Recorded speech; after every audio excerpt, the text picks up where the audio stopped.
ಸಮಗ್ರವಾಗಿ ಜೀರ್ಣೋದ್ಧಾರಗೊಳ್ಳಲಿರುವ ಹೆಜಮಾಡಿಯ ಗ್ರಾಮ ದೇವಳವಾದ ಶ್ರೀ ಮಹಾಲಿಂಗೇಶ್ವರ ದೇವಳದ ಸಮಗ್ರ ಜೀರ್ಣೋದ್ಧಾರದ ವಿಜ್ಞಾಪನ ಪತ್ರವನ್ನು ಡಿಸೆಂಬರ್ 29ರಂದು ಬಿಡುಗಡೆಗೊಳಿಸಲಾಗುವುದು ಅಂತ ದೇವಳದ ಆಡಳಿತ ಮುಖ್ಯಸ್ಥರ ದಯಾನಂದ ಹೆಜಮಾಡಿ ಹೇಳಿದ್ದಾರೆ.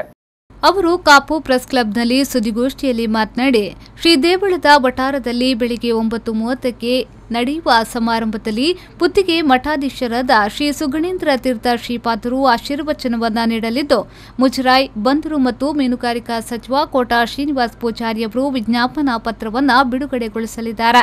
ದೇವಳದ ಜೀರ್ಣೋದ್ಧಾರ ಸಮಿತಿಯ ಅಧ್ಯಕ್ಷ ಜಯಂತ್ ಶೆಟ್ಟಿ ಪುಣೆ ಅಧ್ಯಕ್ಷತೆಯನ್ನ ವಹಿಸಲಿರುವರು. ದೇವಳದ ಜೀರ್ಣೋದ್ಧಾರದ ನೀಲನಕಾಶೆಯನ್ನ ಎಂಆರ್ಜಿ ಗ್ರೂಪ್ನ ಸಿಎಂಡಿ ಕೆ ಪ್ರಕಾಶ್ ಶೆಟ್ಟಿ ಅವರು ಅನಾವರಣಗೊಳಿಸಲಿರುವರು ಎಂದರು. ಬೆಳಿಗ್ಗೆ 9:30 ಗಂಟೆಗೆ ಪೂಜನೀಯ ಸ್ವಾಮೀಜಿಯವರು ಪುತ್ತಿಮಠ ಸ್ವಾಮೀಜಿಯವರ ಕೈಯಿಂದ ನಾವು ಅವರ ಆಶ್ವಾಸದ ವಚನ ಭಾಷಣದಿಂದ ನಾವು ಬಿಡುಗಡೆ ಮಾಡ್ತಿದ್ದೇವೆ. ಆನಂತರ ಕಾರ್ಯಕ್ರಮದ ನಕಾಶೆಯನ್ನು ಜಯಂತ್ ಶೆಟ್ಟಿ ಪುಣೆ ಅಧ್ಯಕ್ಷತೆಯನ್ನು ಜಯಂತ್ ಶೆಟ್ಟಿ ಪುಣೆ ಅವರು ವಹಿಸಿಕೊಂಡು ವಿಜ್ಞಾಪನ ಪತ್ರವನ್ನು ಕೋಟ ಶ್ರೀನಿವಾಸ ಪೂಜಾರಿ ಅವರು, ಮೀನುಗಾರಿಕೆ ಮತ್ತು ಬಂದರು ಮುಜರಾಯಿ ಇಲಾಖೆ ಸಚಿವರು, ಹಾಗೆ ದೇವಸ್ಥಾನ ನೀಲನಕಾಶೆಯನ್ನು ಪ್ರಕಾಶ್ ಶೆಟ್ಟಿ ಅವರು ಚೇರ್ಮನ್ ಜಿಆರ್ಎಂ ಗ್ರೂಪ್ ಕರ್ನಾಟಕ ರಾಜ್ಯೋತ್ಸವ ವಿಜೇತ ಅವರ ಕೈಯಲ್ಲಿ ನಡೆಸಿದ್ದೇವೆ. ಸಮಾರಂಭದಲ್ಲಿ ಸಂಸದೆ ಶೋಭಾ ಕರಂದ್ಲಾಜೆ, ಉಡುಪಿ ಜಿಲ್ಲಾ ಉಸ್ತುವಾರಿ ಸಚಿವ ಬಸವರಾಜ ಬೊಮ್ಮಾಯಿ, ಶಾಸಕ ಲಾಲಾಜಿ ಆರ್ ಮೆಂಡನ್, ಜಯಶಂಕರ್ ಫ್ಯಾಮಿಲಿ ಟ್ರಸ್ಟ್ನ ಪ್ರವರ್ತಕರಾದ ನಾಡೋಜ ಡಾ ಜಿ ಶಂಕರ್, ಮಾಜಿ ಸಂಸದ ಜಯಪ್ರಕಾಶ್ ಹೆಗ್ಡೆ, ಮಾಜಿ ಸಚಿವರಾದ ಪ್ರಮೋದ್ ಮಧ್ವರಾಜ್ ಮತ್ತು ವಿನಯ್ ಕುಮಾರ್ ಸೊರಕೆ ಅವರು ಮುಖ್ಯ ಅತಿಥಿಗಳಾಗಿ ಉಪಸ್ಥಿತರಿರುವರು. ಸುಮಾರು 10 ಕೋಟಿ ರೂಪಾಯಿ ವೆಚ್ಚದಲ್ಲಿ ಪುನರ್ ನಿರ್ಮಾಣಗೊಳ್ಳಲಿರುವ ದೇವಳದ ಜೀರ್ಣೋದ್ಧಾರ ಕಾರ್ಯವು 2020ರ ಫೆಬ್ರವರಿಯಲ್ಲಿ ನಡೆಯುವ ದೇವಳದ ಜಾತ್ರಾ ಮಹೋತ್ಸವದ ಬಳಿಕ ಪ್ರಾರಂಭಗೊಳ್ಳಲಿದೆ.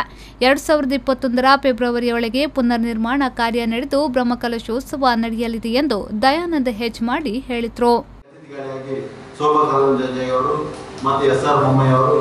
ಉಸ್ತುವಾರಿ ಸಚಿವರು, ಲಾಲಾಜಿ ಆರ್ ಮೆಂಡನ್ ನಮ್ಮ ಕಾಪು ಕ್ಷೇತ್ರದ ಶಾಸಕರು, ನಾಡೋಜ ಜಿ ಶಂಕರ್ ಅವರು, ಜಯಪ್ರಕಾಶ್ ಶೆಟ್ಟಿ ಮಾಜಿ ಸಂಸದರು ಚಿಕ್ಕಮಗಳೂರು ಮತ್ತು ಉಡುಪಿ ಜಿಲ್ಲೆ, ಪ್ರಮೋದ್ ಮಧ್ವರಾಜ್ ಮಾಜಿ ಸಚಿವರು, ವಿನಯ್ ಕುಮಾರ್ ಸೊರಕೆ ಮಾಜಿ ಸಚಿವರು, doctor H D Manorama Rao MD DGO JC hospital Mangaluru, Santosh Shetty ಅವರ ಅಧ್ಯಕ್ಷರು ಬಂಟ ಸಂಘ ಪುಣೆ, ವಾಸ್ತವ ದೇವಸ್ಥಾನ ಜೀವನದಲ್ಲಿ ಇಳಿದಿದ್ದೇವೆ. ಆಲ್ರೆಡಿ ಬೊಂಬೈ ಸಮಿತಿಯ ರಚನೆ ಆಗಿದೆ, ಪೂರ್ಣ ಸಮಿತಿ ಬೆಂಗಳೂರು ಸಮಿತಿ ಆಲ್ರೆಡಿ ರಚನೆ ಆಗಿದೆ. ನಮ್ಮಲ್ಲಿ ನಮ್ಮ ಊರಿನ ನಮ್ಮದು ಫೆಬ್ರವರಿ ನಮ್ಮ ದೇವಸ್ಥಾನದ ಜಾತ್ರೆ ನಂತರ ನಾವು ಇಮಿಡಿಯೇಟ್ಲಿ ಆಗಿ ಸ್ಟಾರ್ಟ್ ಮಾಡಿ ಮತ್ತೆ ಇನ್ನೊಂದು ಜಾತ್ರೆ ಫೆಬ್ರವರಿಯಲ್ಲಿ ಆ ಪ್ರಮುಖ ಕೆಲಸವನ್ನು ಪೂರ್ಣಗೊಳಿಸಬೇಕೆಂದು ನಮ್ಮ ಒಂದು ಪ್ಲಾನ್ ಅನ್ನು ಇಟ್ಟಿದ್ದೇವೆ ನಾವು.